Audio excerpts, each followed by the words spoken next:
Hello, everybody. This is Miss Burnside, an academic coach at Sulphur Elementary, and today I'm going to be reading to you the true story of the Three Little Pigs.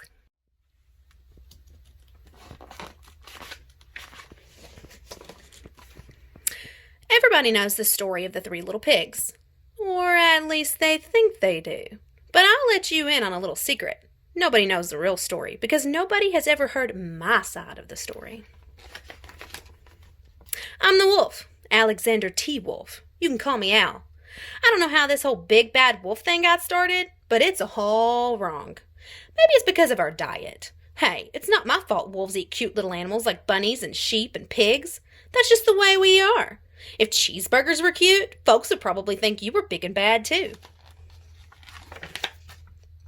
But like I was saying, the whole big bad wolf thing is all wrong. The real story is about a sneeze and a cup of sugar. This is the real story.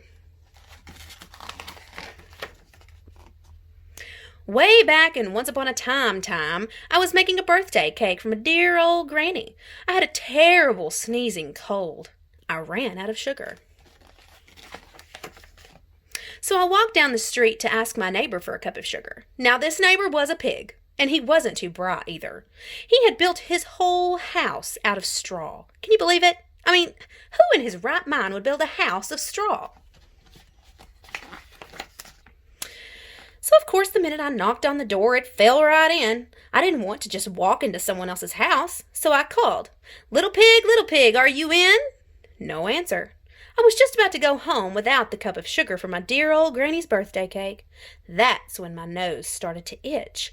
I felt a sneeze coming on. I huffed and I snuffed. And I sneezed a great sneeze.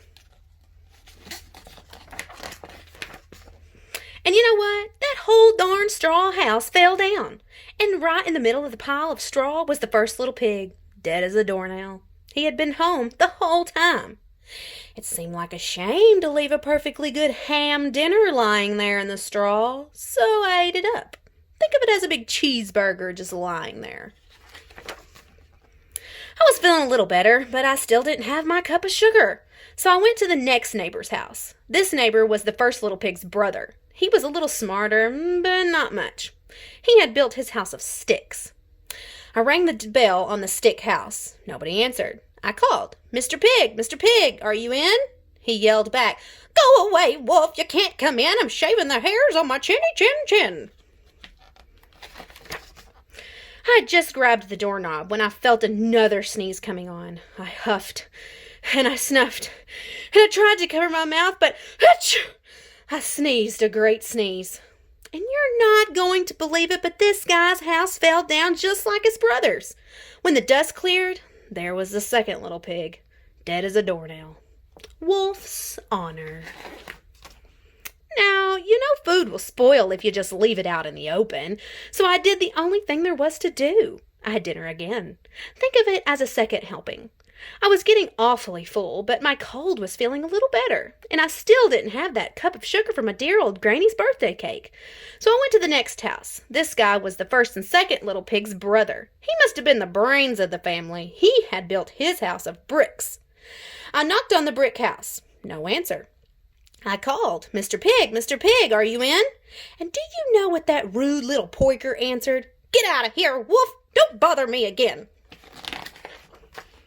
Talk about impolite. He probably had a whole sack full of sugar, and he wouldn't give me even one little cup for my dear sweet old granny's birthday cake. What a pig. I was just about to go home and maybe make a nice birthday card instead of a cake when I felt my cold coming on. I huffed and I snuffed and I sneezed once again. Then the third little pig yelled, "And your old granny can sit on a pin." Now, I'm usually a pretty calm fellow, but when somebody talks about my granny like that, I go a little crazy.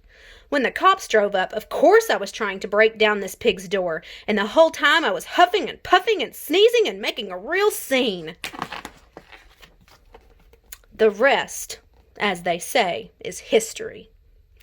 The news reporters found out about the 2 pigs I had for dinner. They figured a stick guy going to borrow a cup of sugar didn't sound very exciting, so they jazzed up the story with all of that huff and puff and blow your house down, and they made me the big bad wolf. That's it, the real story. I was framed. But maybe you could loan me a cup of sugar?